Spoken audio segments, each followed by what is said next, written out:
పల్నాడు గొడవలతో ఉమ్మడి గుంటూరు జిల్లాపై ఎక్కడలేని ఉత్కంఠ నెలకొంది. ఈ జిల్లాలో గెలిచేదెవరు ఓడేదెవరనే ఆరాలు ఎక్కువయ్యాయి. ఇక ఉమ్మడి జిల్లాలో 17 నియోజకవర్గాలు ఉన్నప్పటికీ కీలక నాయకులు పోటీలో ఉన్న సెగ్మెంట్లపై కూడా హైప్ పెరుగుతుంది. ఇక జిల్లాలోని తాడికొండ, మంగళగిరి, తెనాలి, గుంటూరు వెస్ట్, చిలకలూరిపేట, సత్తెనపల్లి, గురజాల, మాచర్ల నియోజకవర్గాలు చర్చల్లో ప్రధాన పాత్ర పోషిస్తున్నాయి. ఈ నియోజకవర్గాల్లో మంత్రులు, మాజీ మంత్రులు రెండు వైపులా పోటీలో ఉండడంతో గెలుపు ఎవరిదనేది బెట్టింగ్ రాయిళ్లకు ముడిసరుకుగా మారిపోయింది.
ఇక పల్నాడు గొడవలతో ఉమ్మడి గుంటూరు జిల్లాపై ఎక్కడలేని ఉత్కంఠ నెలకొంది.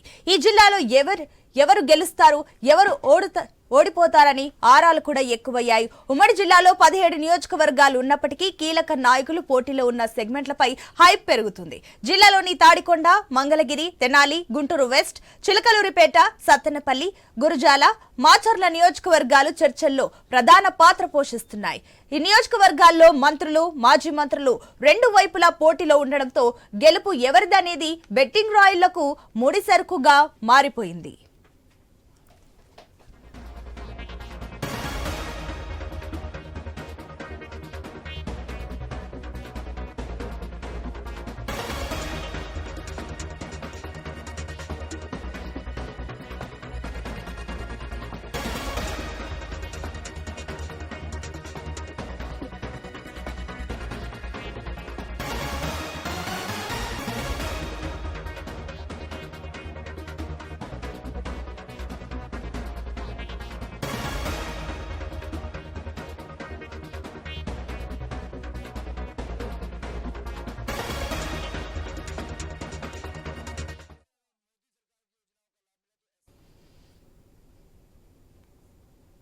పల్నాడు గొడవలతో ఉమ్మడి గుంటూరు జిల్లాపై ఎక్కడలేని ఉత్కంఠ నెలకొంది.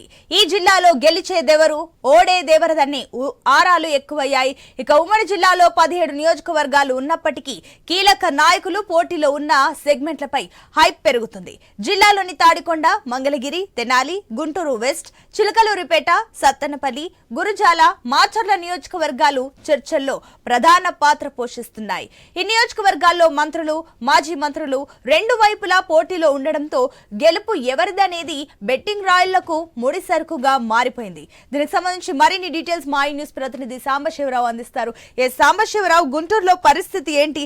అక్కడ ఏదైతే మంత్రులు అదే విధంగా మాజీ మంత్రులు కూడా ఒకరికొకరు పోటీ పడుతున్న పరిస్థితులు మనకు కనిపిస్తున్నాయి. ఏంటి వాళ్ళంతా ఇప్పుడు ఇంకా చూసుకున్నట్లయితే కేవలం 8-9 రోజులు మాత్రమే ఉంది రిజల్ట్స్ కి. సో వాళ్ళు ఇప్పుడు ఇంకా రిలాక్సింగ్ జోన్ లో ఉన్నారా, లేదంటే టెన్షన్ జోన్ లో ఉన్నారా? ఏంటి అక్కడ సిచ్యువేషన్?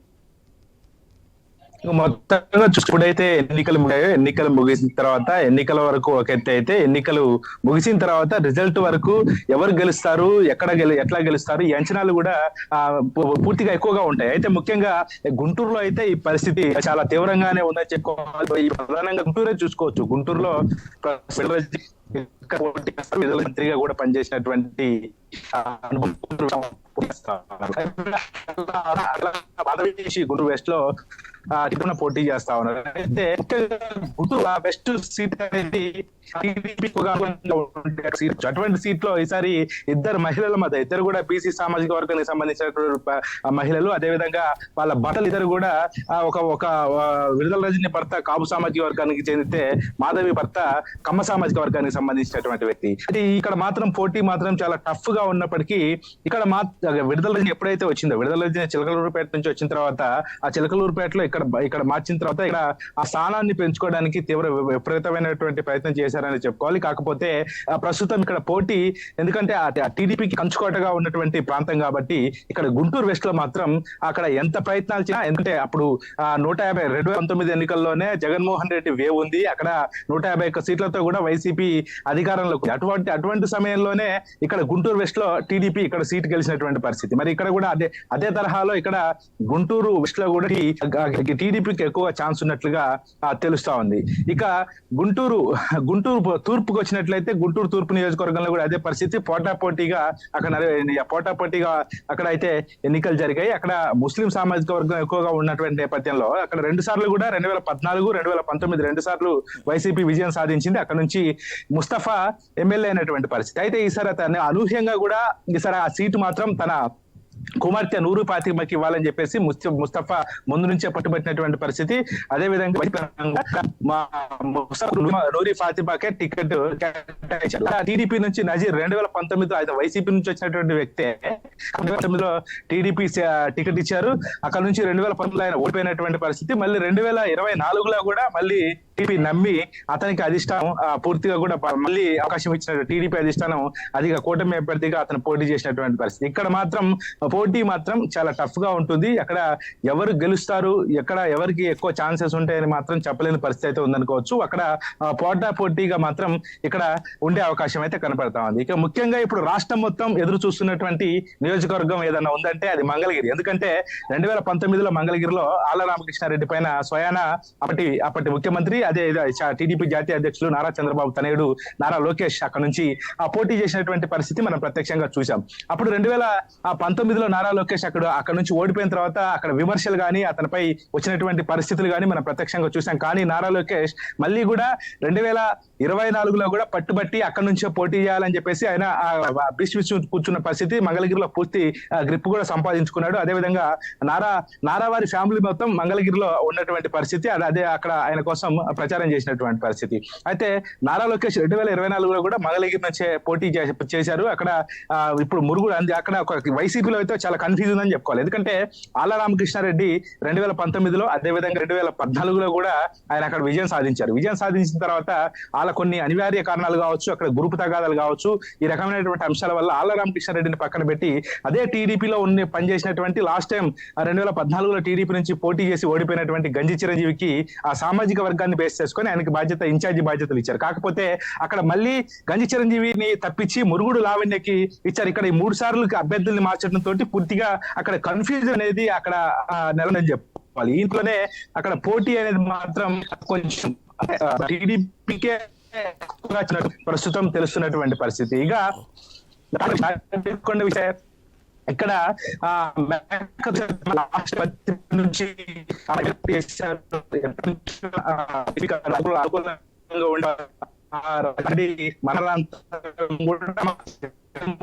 నుంచి వైసీపీలో 2019లో సాధించారు. ఆమెకి పత్తిపాటి నుంచి కూడా అవకాశం వచ్చేసి ఆ తర్వాత హోంమంత్రి అయినటువంటి పరిస్థితి. కాబట్టి కొన్ని అనివార్య కారణాలు హోంమంత్రి చేసి మరి తానేటి వనితకి ఇప్పుడు ఆమె మొట్టమొదటి లిస్ట్ లోనే పత్తిపాటి ఇన్ఛార్జిగా అప్పటి నుంచి తాడికొండ ఇన్ఛార్జి కేటాయించడం జరిగింది. అయితే ఇక్కడ రాజధాని అంశాలు ఖచ్చితంగా పనికొస్తాయి. ఎందుకంటే గత 5 సంవత్సరాలుగా వైసీపీ అధికారంలో వచ్చిన దగ్గర నుంచి అక్కడ ఉన్నటువంటి తాడికొండలో ఉన్నటువంటి రైతులు ఎవరైతే ఉన్నారో, రాజధానిలో ఉన్నటువంటి రైతులంతా కూడా అక్కడ ఉన్నటువంటి భూముల విషయంలో కావచ్చు ఎంత గొడవలు జరిగాయి ఇవన్నీ మనం ప్రత్యక్షంగా చూసాం. కాబట్టి అక్కడ రాజధానిలో మాత్రం ప్రస్తుతం అయితే అక్కడ మేకతోటి సుచరిత అదేవిధంగా తెనాలి శ్రావణ్ కుమార్ ఇద్దరు కూడా పోటీ చేసినటువంటి ఉన్నటువంటి పరిస్థితి ఉంది. కాబట్టి ఇక్కడ కూడా ఎక్కువగా టీడీపీకే ఎక్కువ ఛాన్సెస్ ఉన్నాయని చెప్పాలి. సాల్నాడు గొడవలలో ఉమ్మడి గుంటూరు జిల్లాపై ఎక్కడా లేని ఉత్కంఠ నెలకొంది. ఈ జిల్లాలో గెలిచేదెవరు ఓడేదెవరని ఆరాలు ఎక్కువయ్యాయి. ఉమ్మడి జిల్లాలో 17 నియోజకవర్గాలు ఉన్నప్పటికీ కూడా కీలక నాయకులు పోటీలో ఉన్న సెగ్మెంట్లపై హైప్ పెరుగుతుంది. దీనికి సంబంధించి మరిన్ని డీటెయిల్స్ మా న్యూస్ ప్రతినిధి సాంబశివరావు అందిస్తారు. సాంబశివరావు, ఇప్పుడు సత్తెనపల్లికి సంబంధించి చూసుకున్నట్లయితే అక్కడ ముఖ్యంగా అటు వైసీపీ నుంచి అంబటి రాంబాబు ఉన్నాడు. ఆయన చాకచక్యంగా మాట్లాడగలుగుతారు. ఏదైతే ప్రత్యర్థులను కూడా ఆయన మాటల తూటాలతో కూడా ఆయన ఎదురుదాడి చేస్తారు. అయినప్పటికీ ఇక్కడ కూటమికి ఎక్కువగా ఉన్నాయా అంచనాలు, లేదంటే అటు వైసీపీకి ఉన్నాయా? ఎవరికి ఎక్కువగా హైప్ ఉందనుకోవచ్చు?